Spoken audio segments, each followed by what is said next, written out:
আর মুসলমান ভাইদেরকে ঈদ মুবারক। আজকে আওয়াজ হইব গানের আওয়াজ, মানুষের কোনো আওয়াজ হইতো না। কেন আপনারা যারা আমরা সামনে বসছেন, আরে আল্লাহ রে আল্লাহ, আইলাম একটু শান্তি মতো গান উনতাম, মনে করলাম চা বাগানো গেলে মানুষ কম হইব, এখান থেকে আরো বেশি গেছে। আমি আপনারা চা বাগানের যারা এখানে আসছেন, আজকে ভালো শিল্পী আনা হয়েছে, আশা করি আপনারা আমরা একসাথে মিলে ভালো গান শুনবো। আপনারা জানেন এই ব্রিজ, সুরমা ব্রিজ, আমি এমপি হওয়ার আগেই আপনারা জানেন এখানে কাজ শুরু করছিলাম। এরপরে আরেকদিন আইসে আপনাদেরকে আম গাছ দিয়ে গেছিলাম। এইবার নির্বাচনে ভোটে আমি এমপি পদে দাঁড়াইছিলাম, আপনারা আমারে আশীর্বাদ করছেন, ভোট দিচ্ছেন, দিয়ে এত ভোট দিচ্ছেন যে 1 লাখ ভোট বেশি পাই আমি এমপি হয়েছি। একটু হাততালি দাও নে। এখন এমপি হইলে কাজ কি ঢাকা গিয়ে বসে থাকলে হইব? এরপরে খালি বড় বড় বক্তব্য দেওয়া, কামের সময় কোনো কাম নাই হইব? চা বাগানের শ্রমিকদের কাছ থেকে ভোট নিলাম, নিয়ে এরপরে কইলাম জয় বাংলা দেখো হইব 5 বছর পরে হইব?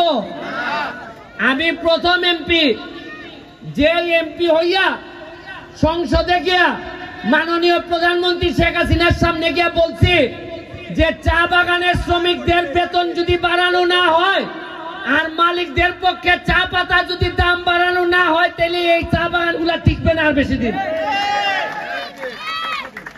আমি কি জিনিস হারে হারে টের পাইবেন। আমি বলছিলাম যে ভোট আমি এইবারই চাইতেছি, আগামী 5 বছর যদি এমপি হওয়ার ইচ্ছা থাকে, এত খুশি আপনাদেরকে করবো যে আমি ভোট চাইতাম না, আপনারা খুশি হইয়া আমারে গিয়া ভোট দিয়ে আইবেন। আপনারা ভালো কাজ করলে ভোট দিবেন না আপনারা? এখন আজকে এইটার উদ্বোধনে সব আপনাদের এলাকার, আমাদের এলাকার সোনারঘাট মাধবপুরের কৃতি সন্তানরা আইছেন। আমার ম্যানেজার সাহেব 2 কথা সভাপতি হিসাবে বলবেন।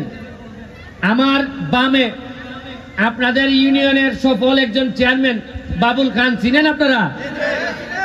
এই পাশে উনি এইবার উপজেলা চেয়ারম্যান প্রার্থী, আমাদের সুচন সাহেব, মাধবপুরের উপজেলা চেয়ারম্যান প্রার্থী সুচন সাহেব অত্যন্ত ভদ্রলোক মানুষ, উনি এখানে উপস্থিত আছেন। শাহজাহানপুর ইউনিয়ন, আপনারা ইউনিয়ন আওয়ামী লীগের সাধারণ সম্পাদক মজনু ভাই, একটা হাত তুলেন হুজুর। আমার এই পাশে জয়, সাবেক ছাত্রলীগের সাধারণ সম্পাদক শাহজাহানপুর ইউনিয়নের। খলিল ভাই এইখানে আছেন হচ্ছে গিয়ে বহরা, যে মনতলা ইউনিয়নের চেয়ারম্যান আলাউদ্দিন, বহরা ইউনিয়নের চেয়ারম্যান আলাউদ্দিন ভাই। এই পাশে আছেন মালিক বাচ্চা, পরে আসি ওই যে হুজুর, আমাদের এলাকার মাধবপুরের কৃতি সন্তান, তার ওয়াজ শোনার জন্য সারা দেশের মানুষ বিভিন্ন জায়গায়, তার অনেক জনপ্রিয়তা মাশাআল্লাহ। আমাদের সোয়াইবি ভাই, তার বাড়ি কিন্তু আপনাদের ইউনিয়নে শাহজাহানপুর ইউনিয়নে উনার বাড়ি। আর এই লোকটারে দেখেন, উনি হচ্ছেন গিয়ে মালেক জাপানি, উনি জাপানে থাকতেন, এই জন্য উনার নাম হয়েছে মালেক জাপানি। উনি চেয়ারম্যানও না, মেম্বারও না, এমপিও না, কিন্তু আমার জানা মতে মনে হয় অন্তত 2 কোটি টাকা এই পর্যন্ত সোনারঘাটের মানুষের পিছনে খরচ করে ফেলছে। একটা হাততালি দিতে হয় না?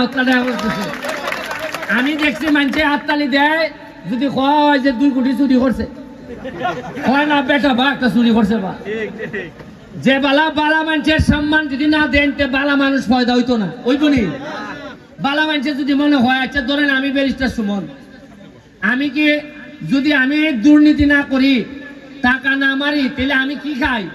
টাকা যদি না খাই, তাহলে আমি আপনার কাছ থেকে সম্মান খাইতে চাই।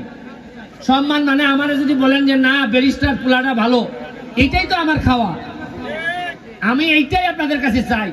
এখানে আমাদের রায়হান আইসিনি সোনারঘাট, আমার সোনারঘাটের উপজেলা নির্বাচনে প্রার্থী, আমার দুঃসময়ের সারথী সবাই, এর মধ্যে রায়হান অত্যন্ত জনপ্রিয় ইয়াং ছেলে, তার জন্য দোয়া করবেন। এইখানে আমাদের জুয়েল হাবিবি দাঁড়াও, ইয়াং ছেলে, ঢাকায় অনেক বড় ব্যবসায়ী, তার বাড়ি আমার সোনারঘাটে। সহ একজন উপজেলা নির্বাচনে প্রার্থী। আমি যেদিন থেকে এমপি হয়েছি সব ভালো মানুষ আইসা শুরু করছে রাজনীতি করা, কারণ এরা ভাবছে যে ব্যারিস্টার সুমন যেহেতু এমপি হয়েছে এর মানে ভালো মানুষের ছেলেরা এখন রাজনীতি করতে পারবে। এবং আরেকটা কথা বলি, আপনারা কি জীবনে শুনছিলেন যে এমপি হইলে বেতন কত? এই আপনাদের চা বাগানে বেতন কত দেন বলেন? শ্রমিকদের বেতন কত দেন? 170 টাকা আপনারা ডেইলি পান। আর মাসে কত? 170 টাকা করে হইলে ধরেন 6000 নাকি? 6000-এর মতো আপনার বেতন।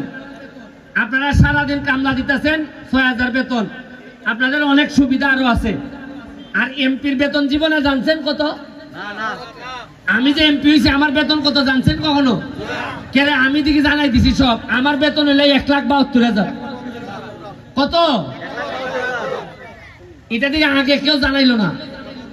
এরপরে আমি মাত্র 2.5 মাস হয়েছে, 2.5 মাসে কত টাকা বরাদ্দ পাইছি জানেন আপনারা? কেউ আগে কইতো না। 29 কোটি টাকা বরাদ্দ পাইছি, 29 কোটি টাকা। এর মধ্যে 25 কোটি টাকা খালি রাস্তা বানাইবো সোনারঘাট আর মাধবপুরে, 2 কোটি টাকা মসজিদ এবং মন্দিরে দিতে পারবো, আর 2 কোটি টাকা যারে মন্দরে দিতে পারবো, ঈদগাহ যা মন্দরে, মাঠ যা ইচ্ছা করতে পারবো। এই যে আমারে দেখাইছে আপনাদের মাঠ ভেঙে গেছে, এখানে মাটি নামতেছে। ওই আমি জালাল রে কইছি বা এখানে যারা নেতৃবৃন্দ আছে কইছি যে তোমরা বরানি শুরু করো। এরপরে আপনাদের বাগানের সাবেক চেয়ারম্যান সাহেব আমারে কালকে বলল যে আপনাদের এখানে নাকি একটা পুকুর কাটানো লাগে। কোথায় এটা পুকুর কাটানো? কোথায়? হ্যাঁ,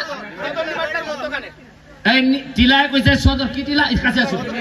আপনি পঞ্চায়েত সভাপতি নানি মোটা তো দেখা যায়। সদর নিমাইটলার মাঝখানে একটা পুকুর বানাইবো। আমি বলছি দুর্গা বিসর্জনের জন্য। আমি বলছিলাম যে আজকেই কাজ শুরু করে 1 সপ্তাহের মধ্যে পুকুর হয়ে যাবে, টাকা দিব আমি। এখন এরা আমার কইতাছে আজকে ঈদের দিন মেশিন আইতো না। এই জালাল মিয়া কোন দিন আইবো মেশিন? হ্যাঁ, কালকে মেশিন আইবো, 1 সপ্তাহের মধ্যে পুকুর হইব। আগামী সপ্তাহে যেদিন আমি আইবো আইসা এই পুকুর উদ্বোধন করে দেব। আরেকটা জিনিস হইলো, চা বাগানের শ্রমিক ভাই বোনেরা একটা কথা মনে রাখেন, আমার লাস্ট কথা, শেষ কথা। আপনারা এইবার আমারে ভোট দিয়া এই ব্যারিস্টার সৈয়দ সাইদুল হক সুমনের যে সম্মানিত করছেন, এই আগামী 5 বছর প্রয়োজনে ঘুমাবো না, শরীরের থেকে ঘাম বালতির পর বালতি ফেলবো, তাও আপনাদের মন রক্ষা করে আমি চলবো। এবং আপনারা যে ঋণী আমারে করছেন, গুলামি কইরা হইলো এই ঋণ পরিশোধ করবো, আমি কথা দিয়ে দেখতেছি আপনাদেরকে। আপনারা ভালো থাকবেন। আজকে গান শুনবো আমরা, এই জন্য সবাইরে বক্তব্য দিতে পারি নাই, ক্ষমা সুন্দর দৃষ্টিতে দেখবেন। এখন আমি আমাদের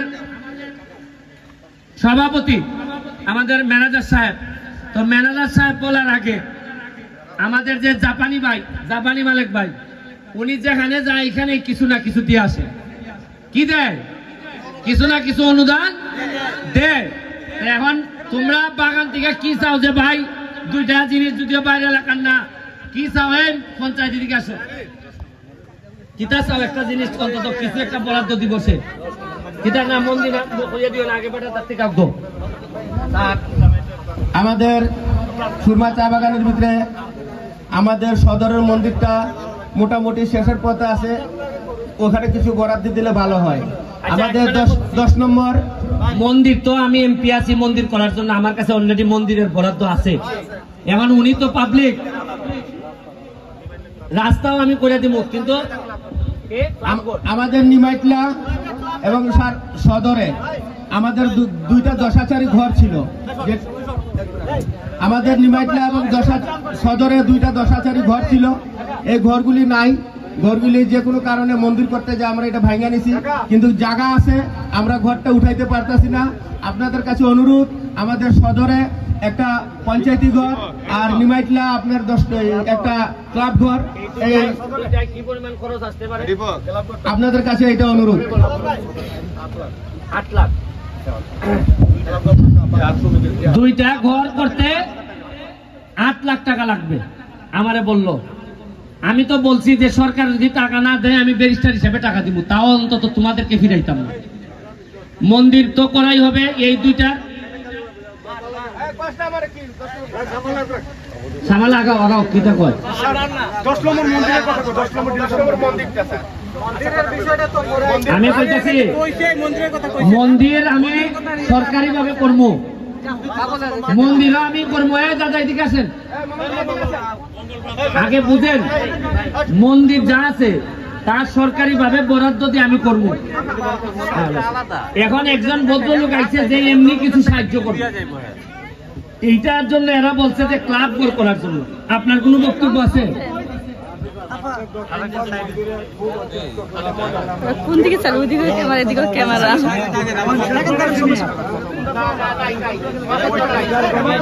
আচ্ছা ঠিক আছে, এইগুলো আমি বুঝছি, আমি দেখবো। আপনি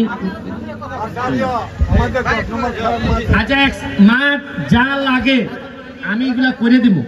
এখন আমি মালিক ভাইরে বলতেছি, মালিক ভাই যা খুশি আপনার, আপনি এই সুরমা চা বাগানের জন্য যা খুশি আপনি একটু বলবেন।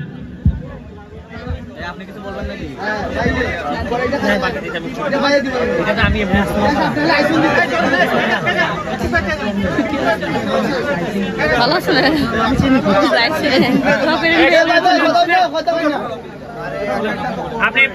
আমাদের এখানে আজকে ব্রিজ উদ্বোধনের সম্মানিত সভাপতি সুরমা বাগানের ম্যানেজার সাহেব